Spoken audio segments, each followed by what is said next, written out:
Hello students, in this lecture we are going to study about the LS of ovary. आता आपण actual ओव्हरीचा एक longitudinal section घेऊयात. Earlier लेक्चरमध्ये आपण internal structure पाहिलं होतं, पण एक स्टार्टिंगचा फेज म्हणजे त्याला आपण नाव काय दिलं होतं, primary internal structure of ovary. मी त्या प्रायमरी इंटरनल स्ट्रक्चर ऑफ ओव्हरीचा एक पाथवे आपल्याला समजेल अशा पद्धतीने घेऊयात, कारण लास्ट लेक्चरमध्ये कन्सिडर करताना थोडेसे त्याचे जे काही पॉईंट्स आहेत म्हणजे त्या स्टेप्स अगदी युनिफॉर्मली येत नव्हत्या. आता आपण त्याला एक 5 मिनिटामध्ये कन्सिडर करून लगेच पुढे जाऊयात. आपण पहिल्यांदा काय सांगितलं, 2 पार्ट सांगितले ओव्हरीचे. बाहेरचा होता कॉर्टेक्स, आतमधला होता मेड्युला. कॉर्टेक्स रिजनला आउटर मोस्ट कव्हरिंग होती जर्मिनल इपिथिलियम लेअरची. आता हा जो कॉर्टेक्स आहे त्यांच्यामध्ये मास ऑफ सेल्स दिसले होते आणि मास ऑफ सेल्सला सांगितलं होतं आपण ओव्हरियन फॉलिकल्स. आता हे जे काय आहेत हे इथे आपल्याला ओव्हरियन फॉलिकल्स ॲक्च्युली फॉर्म झालेले दिसणार आहेत, पण तिथपर्यंत पोहोचलं कसं ह्याच्यासाठी सुरुवात करणार आहोत from the cells of dorsal endoderm of the yolk sac. ओव्हरीच्या आतमध्ये इंटरनली ह्या यॉर्क सॅकचे जे एंडोडर्मल म्हणजे सर्वात इनरमोस्ट लेअर ज्या सेलपासून तयार झाली त्या सेलला कन्सिडर करूयात. ह्या सेलपासून कोण तयार होतात, यांच्यापासून इमॅच्युअर ओवा होतात. इमॅच्युअर ओवा ह्या फर्दर म्हणजे इमॅच्युअर ओवापासून oogonia कसे फॉर्म होतात. सम cells or the cells from this dorsal endoderm of the yolk sac, they actually migrate to the gonadal ridge and divide mitotically and they are now called as oogonia. म्हणजे आपल्याला सुरुवात कुठून करायची, oogonia पासून. oogonia काय मिळाल्या, ह्यांच्या certain cells ह्या काय होतात, जाऊन एका रीजला पोहोचतात आणि तिथे त्यांचं डिव्हिजन होतं. डिव्हिजन कोणतं आहे, मायटॉटिक डिव्हिजन. नंबर ऑफ तसेच राहणार म्हणजे इक्वली डिस्ट्रीब्यूट होणार ते. oogonia पासून मात्र further this oogonia is get surround with the cells of granulosa and they form the rudiments of ovarian follicle. अजून ओव्हरियन फॉलिकल डेव्हलप झाली नाही. रुडिमेंट्स म्हणजे अजूनही त्यांचा इमॅच्युअर फॉर्म. सो ह्या सेलपासून इमॅच्युअर ओवा, ह्या सेल फर्दर डिवाइड होऊन oogonia फॉर्म झाला. oogonia त्यांच्या भोवती जो ग्रॅन्युलोसा लेअर आहे हा तयार झाला. आत्ता आपण डायग्राममध्ये पाहणार आहोत. ग्रॅन्युलोसा लेअर नंतर जे रुडिमेंट्स आहेत ओव्हरियन फॉलिकलचे ते तयार झाले आणि मात्र oogenesis प्रोसेस थ्रू ह्या प्रोसेसमध्ये आपल्याला कोण मिळाले, प्रायमॉर्डियल फॉलिकल्स मिळाले. इथपर्यंतचा टॉपिक समजला आहे जो आपण याच्या अगोदरच्या लेक्चरमध्ये कन्सिडर केला होता. आता आपण काय करणार आहोत, आता आपण पाहतोय LS ऑफ ओव्हरी. आता ह्या लॉन्जिट्युडिनल सेक्शनमध्ये काय काय दिसतंय म्हणजे डायग्राम कन्सिडर करायची म्हणून टॉपिकचं नाव आपण LS ऑफ ओव्हरी दिले. अदरवाईज लास्टचा जो टॉपिक आहे तो हा किंवा अजून याच्या पुढचे जे 2 आहेत हे सर्व काय आहेत इंटरनल स्ट्रक्चरमध्येच कन्सिडर करणार आहोत. आता इथे मला जेव्हा LS कन्सिडर करायचं आहे, डायग्रामकडे आपण थोडंसं नंतर जाऊयात. पहिल्यांदा आपण पाहूयात each cell of germinal epithelium. Germinal इपिथेलियमच्या ज्या काही सेल होत्या that cells further give rise to the group of oogonia. Cells give rise to the group of oogonia. काय म्हटलं आपण, each cell of germinal epithelium further give rise to the group of oogonia in the form of cord called as egg tubes of फ्लगर. आता जर मला हे दाखवायचं असेल, हा थोडासा कॉम्प्लेक्स पार्ट नक्कीच आहे, मला दाखवायचं असेल तर सपोज ही आहे आपली ओव्हरी. ओव्हरीचा हा जो पार्ट आहे म्हणजे आपण थोडासा ह्या पार्टला काय म्हणूयात आपण, आता हे अगेन रफ कन्सिडरेशन आहे आपला. हा जो पार्ट होता हा होता कॉर्टेक्स. आपण आत्ता जे पण काही बोलतो हे कॉर्टेक्सबद्दल बोलतोय. इथे आपल्याला जो लेअर दिसला आउटर मोस्ट लेअर, ह्या लेअरचं नाव दिलं होतं आपण germinal epithelium layer. Germinal epithelium लेअरची प्रत्येक सेल ही काय देते, ही फॉर्म करते group of oogonia. Group of oogonia इथे दिसत आहेत आपल्याला, म्हणजे त्यांच्यामध्ये ही प्रोसेस चालली. This group of oogonia they further give rise to the in the form of cord आणि हे जे कॉर्ड असतील, म्हणजे आता आपल्याला फक्त समजण्यासाठी आपण असं सांगूया की हे असे कॉर्ड फॉर्ममध्ये आहेत. कॉर्ड माहिती आहे आपल्याला, अशी कॉर्ड ट्युब्युलर स्ट्रक्चर असेल ते, त्याला म्हणणार आहोत आपण एग ट्यूब्स ऑफ फ्लगर. हे इथे अशा पद्धतीने, हे इंटरनल स्ट्रक्चरमध्ये नाही आहे, हे जस्ट फक्त आपण काय करतोय, इमॅजिन करतोय की अशा पद्धतीने कॉर्टेक्सच्या आउटरमोस्ट लेअरचं म्हणजे जर्मिनल इपिथिलियम लेअरपासून ग्रुप ऑफ ओगोनिया मिळत आहेत आणि त्या कशा पास होत आहेत, ते further give rise with the help of cord. आणि ही जी काही कॉर्ड आहे ना, ह्याला म्हणणार आहोत आपण एग ट्यूब्स ऑफ फ्लगर. इथपर्यंत समजतंय. नेक्स्ट पुढचं कन्सिडर करणार आहोत आपण each cord at its end has the rounded mass of cell. प्रत्येक कॉर्डच्या बेसला पाहूयात आपण. each cord at its base has rounded mass of cells called as egg nest. Egg nest. आता आपण इथे हे सर्व इमॅजिनरी चाललंय हां, ह्यांच्याभोवती हे मास ऑफ सेल जे असेल त्याला आपण म्हणूयात एग नेस्ट. आता नेस्ट माहिती आपल्याला, पक्ष्यांचं जे घरटं असतं ते. काय झालं आहे, ह्या लेअरपासून उगोनिया फॉर्म होणार आहेत. ह्या उगोनिया काय करणार आहेत, ह्या कॉर्डमधून पुढे पाठवणार आहेत. हे सर्व कुठे कलेक्टेड फॉर्ममध्ये आहेत, ह्या प्रत्येक कॉर्डच्या बेसला. त्यालाच नाव दिलं गेलं आहे, हे नाव आहे ते म्हणजे आहे एग नेस्ट. आणि ह्यांच्यापासून फर्दर जाऊन डेव्हलप होणार आहेत and it further get developed into the primordial follicles. आपण इथे येऊन पोचलो या प्रायमॉर्डियल फॉलिकल्सला. ठीक आहे, डायग्रामॅटिक वेमध्ये परत एकदा कन्सिडर करतो. आल्मंड शेट ओव्हर ये, कॉर्टेक्स पार्ट झाला, मेड्युला पार्ट झाला. कॉर्टेक्सचा आउटरमोस्ट जो काही कवरिंग आहे जर्मिनल इपिथिलियम. प्रत्येक जर्मिनल इपिथिलियम लेयर जो आहे it further give rise the group of oogonia. Oogonia आपल्याला तिथे कळाल्यात. त्या अगोदरच्या यॉर्क सेलच्या ज्या सेल होत्या ह्या फर्दर खूप साऱ्या मायटोटिकली डिवाइड झाल्या आणि त्यांच्यापासून ओगोनिया फॉर्म झाल्या. मायटोटिक सेल डिव्हिजन होऊन त्यांच्यापासून नंबर ऑफ ओगोनिया ज्या आहेत त्या थ्रू कॉर्ड लाईक स्ट्रक्चर पुढे जातात. हे जे काही कॉर्ड लाईक स्ट्रक्चर आहे ना, याला नाव दिले आपण एग ट्यूब्स ऑफ फ्लगर. ह्याला नाव दिलं गेले, हे आहे egg tubes of फ्लगर.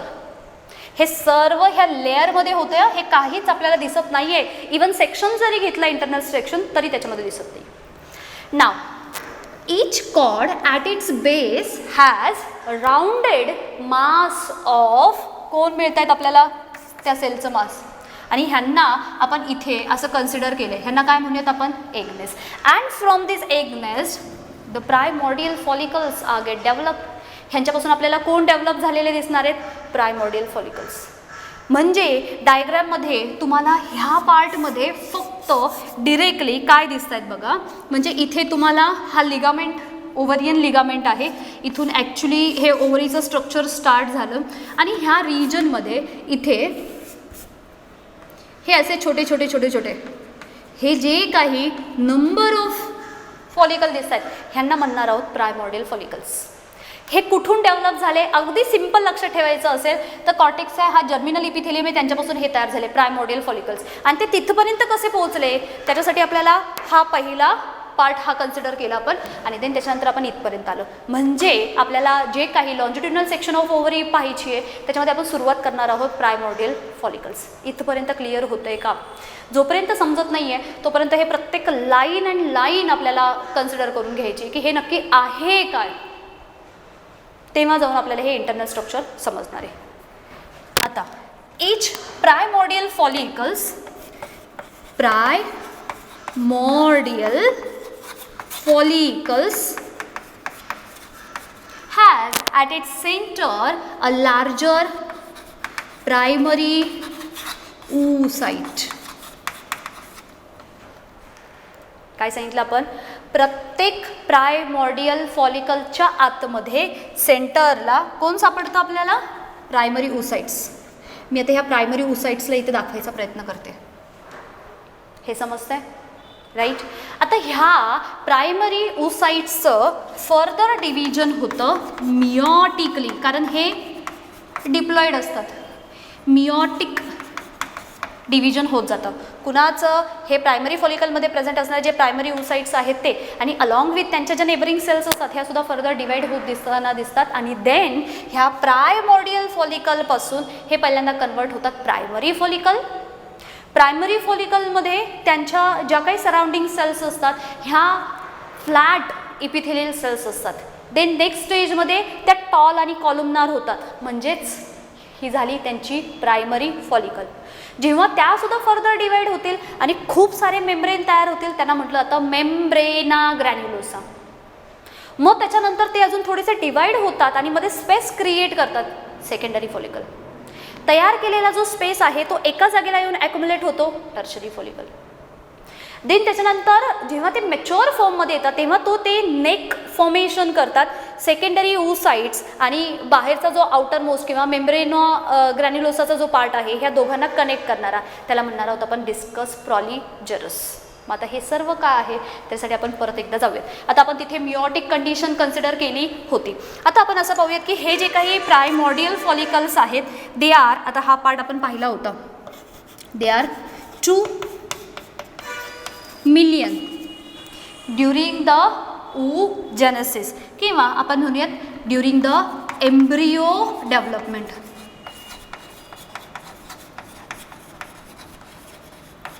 Further it get reduced and remains 1 million at the time of birth, and it further get much more reduced and remains only 40,000 at the stage of puberty. And this large scale of destruction of or degeneration of primordial follicles, it is known as, or this condition is termed as atresia. इथपर्यंत समजते काय काय सांगतोय आपण ते. हे जे काही प्रायमॉडियल फॉलिकल्स होते हे कसे आले, कोणत्या स्टेजेसमध्ये आले ह्याच्यावरती क्वेश्चन. जी काही लार्ज अमाऊंटमध्ये हे नंबर ऑफ प्रायमॉडियल फॉलिकल्स हे डिस्ट्रक्ट होत जात आहे किंवा डिजनरेट होत जात आहे त्या कंडिशनला टर्म केलं गेलं आहे ॲट्रेशिया. देन त्याच्यानंतर आपण कन्सिडर करणार आहोत हे जेवढे काही असतात म्हणजे कोण, हे जे काही प्रायमॉडियल फॉलिकल्स आहेत, मी इथे किती दाखवले 3. Out of these primordial follicles, only one primordial follicles it starts to grow and further get converted into the Graafian follicle or mature follicle. हे जेवढे पण आहेत हे एवढे राहिले, राईट. मग हे जेवढे ह्यांना काय नाव देऊयात आपण, हे होते primordial follicles. These primordial follicles, out of these primordial follicles, only one grows further and develop into the Graafian follicle. And that Graafian follicle, that means the mature follicle. In each cycle, alternately, out of the 2 ovaries, actually आपल्याला ह्यांची development होताना दिसून येते किंवा हे ovarian Graafian ovarian follicles जे आहेत त्यांना रिलीज करत असतात. कसे, आपलं परत ह्युमन फिमेल रिप्रोडक्टिव्ह सिस्टीम पाहूयात. ह्याच्यामध्ये आपण काय काय कन्सिडर केले होते. ओव्हरीज आर हिअर, ही फेलोपियन ट्यूब होती आपली ओव्हिडक्ट, फिमरी, इन्फॅन्टिब्युलस, ॲम्प्युला, इस्थमस. त्याच्यानंतर आपण हा मधला पार्ट कन्सिडर केला होता युटेरस, राईट. आता इथून काय झालं, हे इथे 2 ओव्हरी आहेत. ईच सायकल म्हणजे मंथमध्ये जी काही मेन्स्ट्रुअल सायकल आपल्याला रन होताना दिसते किंवा female having that menstrual cycle every month. So in each cycle alternately out of the 2 ओव्हरीज एकदा ह्या ओव्हरीमधून जो काही ग्राफियन फॉलिकल असेल, मेच्युअर ओव्हरियन फॉलिकल, हा फर्दर रिलीज होतो. एका मंथमध्ये ह्या ओव्हरीपासून असेल, नेक्स्ट मंथमध्ये ह्या ओव्हरीपासून असतो. That means in female or in each cycle alternately out of the 2 ovaries this Graafian follicle is get released. It's all about the LS of ovary. आता आपण ह्या ओव्हरीला थोडंसं प्रॉपरली पाहूयात.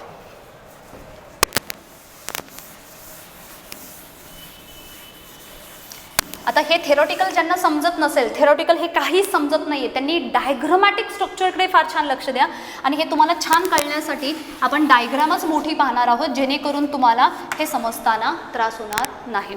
काय करतोय आपण, इथे जे काही दाखवलेत हे कोण होते, ओव्हरी युटेरसला अटॅच झाली होती with the help of ligament आणि ह्याचं नाव होतं ओव्हरियन लिगामेंट.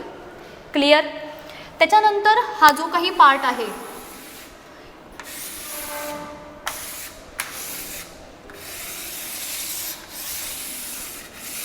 आता आपण काय करूया, त्याला थोडंसं डार्कन फॉर्ममध्ये पाहूयात. ठीक आहे.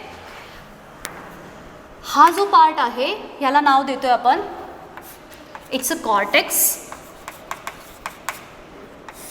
थोडासा आतमधला जो पार्ट आहे त्याला नाव दिलं आपण मेड्युला. आपण पहिल्यांदा मेड्युलाचं काम एवढं जास्त नाही आहे, आपण मेड्युलाला फिनिश करूयात. मेड्युलामध्ये आपण काय सांगितले होते, मेड्युलामध्ये आपल्याला कोण कोण दिसले होते, ब्लड वेसल्स असतील, लिम्फ वेसल्स असतील, नर्व फायबर्स असतील, हे प्रेझेंट असलेले दिसले होते. आपण ह्यांना पहिल्यांदा, ठीक आहे, these are the blood vessels.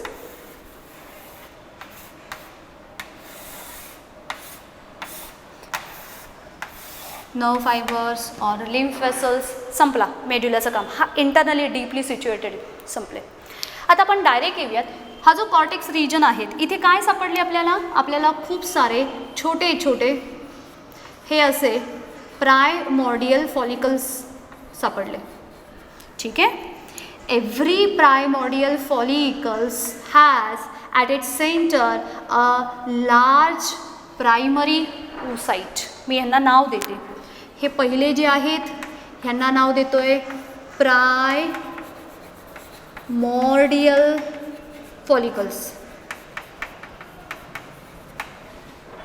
आता प्रायमॉर्डियल फॉलिकल्सपासून पुढच्या स्टेजमध्ये ह्यांच्यापैकी सगळे डेव्हलप होतात का? नाही. Out of this primordial follicles only single primordial follicle further get develop और ग्रो इन साइज. ठीक आहे. यांच्यापैकी फक्त काय झाला, एकच ग्रो झाला. आणि हे ग्रो होत असताना त्यांच्या भोवती इपिथेलियल फ्लॅट सेलचा एक सिंगल लेयर तयार झालेला दिसून येतो. कसे दिसतील हे काहीसे असे दिसतील. हा छोटासा दाखवला आपण आणि यांच्या भोवती हे छोटेसे स्मॉल सेल. हातमध्ये कोण आहे, मग याला नाव काय देऊयात आपण, हा झाला आपला प्रायमरी फॉलिकल. आता फर्दर काय होतात, it undergoes the proliferation and forms the number of mass of cells and forms the various layer around this and they look like somewhat like this. किंवा नेक्स्ट फेजमध्ये आपण असं म्हणूयात की त्यांच्या ज्या काही सेल होते ह्या थोड्याशा फ्लॅटन फॉर्ममध्ये झाल्या. हे झालं त्यांचं सेकंडरी फॉलिकल. टर्शरीमध्ये काय होतं, ह्यांच्या भोवती हे नंबर ऑफ जे काही सेल्स आहेत अजून वाढत आहेत आणि वाढून ते मध्ये स्पेस क्रिएट करत आहेत. ह्यांच्यामध्ये स्पेस क्रिएट झाला. अशा टाईपचे असतील त्यांना म्हणणार आहोत आपण टर्शरी फॉलिकल. देन यांच्यानंतर जेव्हा काही याच्या भोवती हे नंबर ऑफ सेल्स आहेत हे काय होतात, एका बाजूला सर्व एकवटतात and they form somewhat the neck or the stalk-like structure which attaches the secondary oocytes and the outermost cell or we can say the membrana granulosa. ह्यांना अटॅच केलेत किंवा अशा पद्धतीने डेव्हलप झाले. हे झाले टर्शरी. ह्यांना म्हणूयात आपण ग्राफियन फॉलिकल. फक्त याच्यामध्ये काय होतात, इंटरनल आणि एक्सटर्नल लेअर दिसतो आणि म्हणून त्याला म्हटलं जातं एक्सटर्नल थिका. ठीक आहे. आता आपण थोडंसं शॉर्टकट वेमध्ये पाहतोय ना. आणि हे झाले इंटरनल थिका. आणि तोपर्यंत आतमध्ये सुद्धा काय होत असतं इथे. आता हा पार्ट अजून परत पुढे डिटेल पाहूयात. झोना पेल्युसिडा म्हणून ह्यांच्या भोवती एक नॉन सेल्युलर लेअर तयार होतो इथे. आता हा जो आहे हा मेच्युअर झाला. जेव्हा ग्राफियन फॉलिकल मेच्युअर होईल तेव्हा काय होईल, ओव्ह्युलेशन होईल. म्हणजे यांच्यामधला जो एग आहे तो रिलीज होतो. रिलीज होताना हे कसे दिसतील, ॲज युज्युअल अशा पद्धतीने दिसतील. हे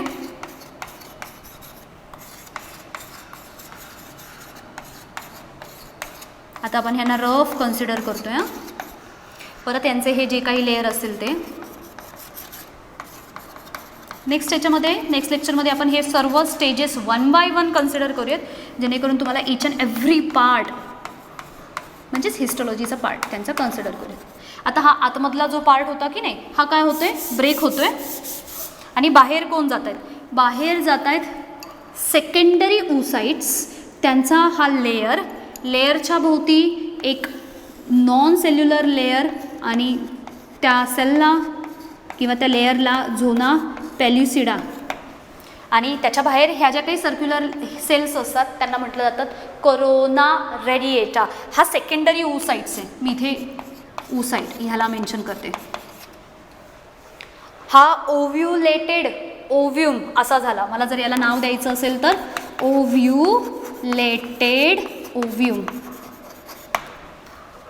आता काय झालंय, if egg is get released, but instead of egg, always remember egg is not get released, or that secondary oocyte is get released, and the remaining part of that follicle it get changes into the temporary endocrine gland known as the corpus luteum.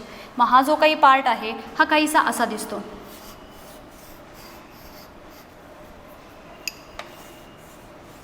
आता हा बऱ्यापैकी आपण मोठा दाखवला. Actually it is also non as the yellow body. म्हणून आपण काय करूयात थोडंसं ह्या पार्टला. काय झालं आहे, आतमधला secondary oocyte it get release and the remaining part it get changes into the temporary endocrine gland, and this part is known as corpus luteum.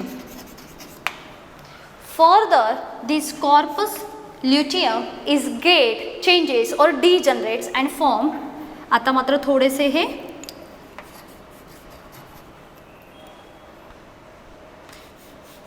साईजमध्ये छोटे झाले आणि जेव्हा अजून थोडेसे स्मॉल होऊन जातील ते, त्यावेळेस त्यांचं जे स्ट्रक्चर असतं it get changes into the white scar, and this white scar or the white body is known as corpus albicans.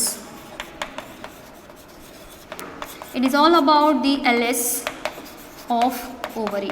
जेवढा आपण विचार करतोय तेवढी कॉम्प्लेक्स नाही आहे, समजेल अशा फॉर्ममध्ये आहेत. आणि ही समजण्यासाठी आपण परत एकदा आजच्या संपूर्ण लेक्चरचा एक रिकॅप घेणार आहोत, जेणेकरून आपल्याला इथपर्यंतचा पार्ट समजेल. नेक्स्ट लेक्चरमध्ये ह्या प्रायमॉर्डियल फॉलिकलपासून जो मेच्युअर सेकंडरी oocyte रिलीज होईपर्यंत मेच्युअर जो काही फॉलिकल असेल तिथपर्यंत डेव्हलपमेंट कशा आहेत यांना 1 बाय 1 कन्सिडर करूयात. कारण इथे यांच्यामध्ये प्रत्येक लेअर, त्यांचे सेल्सचे नेम, कसे मायटोटिक डिव्हिजन झालेत, मिओटिक डिव्हिजन झालेत, कसे परफॉर्म केलेत, कसे पोचलेत, एवढं सगळं सांगणं ह्या एका डायग्राममध्ये पॉसिबल नाही. फक्त डायग्रामॅटिकली इथे असे पहा. नंतरच्या लेक्चरमध्ये आपण 1 बाय 1 स्टेप बाय स्टेप इथे जसं मेन्शन केले अशा फ्लो चार्टच्या फॉर्ममध्ये घेऊयात, म्हणजे आपण त्या ओव्हरीची हिस्टोलॉजी कन्सिडर करूयात. Let's talk about this. सर्वात अगोदरच्या लेक्चरमध्ये आपण काय सांगितलं, ओव्हरीचा बाहेरचा पार्ट कॉर्टेक्स, आतमधला पार्ट मेड्युला. मेड्युलामध्ये कोण कोण सापडले, blood vessels, lymph vessels, nerve fibres, finish. कॉर्टेक्सचा बाहेरचा जो कव्हरिंग होता ह्याला नाव दिलं होतं आपण इथे, it is germinal epithelium, right. आणि मग आपण सांगितलं की प्रत्येक जर्मिनल इपिथेलियम फर्दर जाऊन काय फॉर्म करते, ग्रुप ऑफ ओगोनिया. लक्षात ठेवतो, द सेल और each cell of germinal epithelium further give rise to the group of oogonia in the form of cord called as egg tubes of Flugger.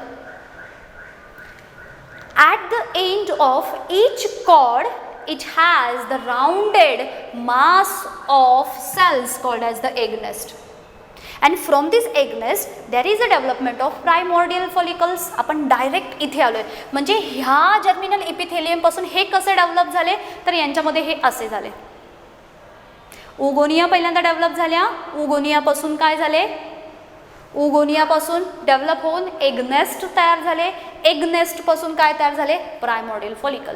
जेवढे primordial follicle develop होतात out of that only one start to grow and further reaches or develop into the mature follicle or the Graafian follicle. हे developmental stages आहेत त्यांचे. आता याच्यामध्ये एक phase आपण इथे दाखवली नाही आहे, पुढच्या टॉपिकमध्ये घेणार. Primordial follicles primary follicles, membrana granulosa, secondary follicle, tertiary follicle, and then mature or the Graafian follicle, and further ovulated ovum through release होणारा secondary oocytes. आणि मग शिल्लक राहिलेले पार्ट ह्यांना काय काय म्हटलंय ते हे समजतंय. पुढे प्रायमोडियल फॉलिकल्स जर आपण पाहिले तर each primordial follicles has at its center a large primary oocytes. हे प्रायमरी oocytes असतात. हे कसे आहेत? डिप्लॉइड नेचरचे. So it further undergoes the meiotically or it performs the meiotic cell division. आणि मग मात्र त्यांचं कन्वर्जन होताना इथे जो आपल्याला सेकंडरी oocyte मिळाला आहे तो रिझल्ट कसला आहे? यांचा आहे. म्हणजे फर्दर इथे पाहिलं तर ह्यांच्याभोवती एक लेअर होती फ्लॅट इपिथिलियल सेल्सची.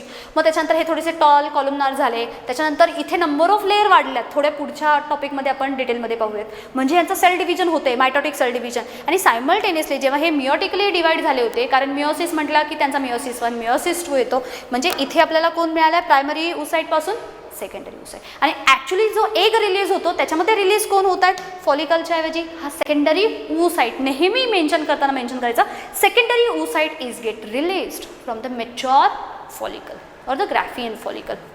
बरं, ह्यांच्यामधलं फक्त आपल्याला एकच असे स्टार्टिंगला किती प्रायमॉर्डियल फॉलिकल्स प्रेझेंट असतात? 2 मिलियन एम्ब्रिओच्या डेव्हलपमेंटमध्ये. 1 मिलियन राहिला बर्थला. प्युबरिटीच्या एजपर्यंत येताना हे किती राहिले? 40,000. आता आपल्याला रिप्रोडक्टिव्ह एज पण कॅल्क्युलेट करायची.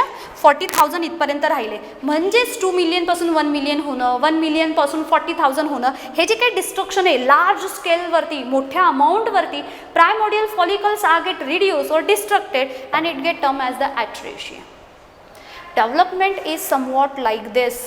ही डायग्राम फार महत्त्वाची आहे. एकतर डायग्राम ड्रॉ करायला विचारली जाईल. ह्यांचा जो सिक्वेन्स वाईज त्यांची डेव्हलपमेंट आहे याच्यावरती क्वेश्चन विचारले जातील. किंवा हा थोडासा रॉ पार्ट आहे. हा पहिला लेक्चरचा थोडासा समराईज पार्ट, आजच्या लेक्चरचा हा पार्ट. म्हणजे डायरेक्ट सुरुवात करताना आपण नेहमी सुरुवात कुठून करतो? प्रायमॉर्डियल फॉलिकल दाखवायला सुरुवात करतो. कारण ह्या लेअरपासून प्रायमॉर्डियल कसे आले ते म्हणजे हा इकडचा चार्ट आणि हा पार्ट, ह्याच्या जर सगळ्या आपण लिंक एकमेकांना जोडल्या प्रायमॉर्डियलपर्यंत आलो.